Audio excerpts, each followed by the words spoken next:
He suddenly realized that the worst student in his class might actually be a long-distance running prodigy. He had been following a man by car for 10 whole minutes. The speedometer showed 12 miles per hour, yet the man never slowed down. That left him a little stunned, curious to see how far the kid could go. He kept driving behind him until the man finally noticed. Why are you following? You know how fast you were going? Can I give you a lift? No.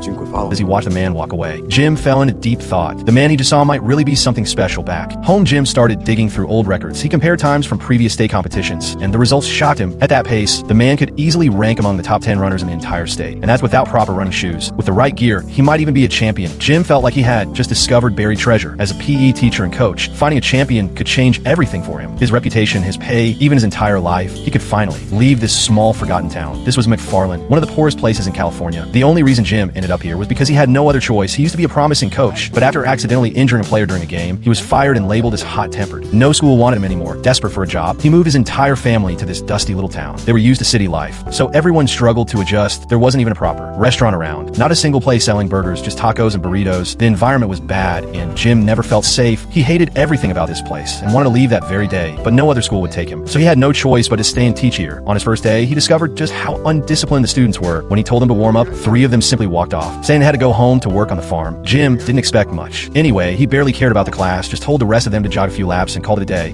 But that's when he noticed something strange. These kids were good at running. Still, he didn't think much of it until one evening driving home, he saw Thomas. The man was running at 12 miles per hour again. Jim couldn't believe it. At that speed, Thomas could run a mile in 5 minutes, the world record for marathon pace. It was just slightly faster. Thomas was a rare talent for the first time in a long while. Jim felt the spark of hope. If he could bring these runners together from a cross-country team and lead them to victory, he might become a respected coach again, maybe even find a better job elsewhere. He went straight to the principal with his idea, but the principal wasn't interested. There was no funding. That didn't stop Jim.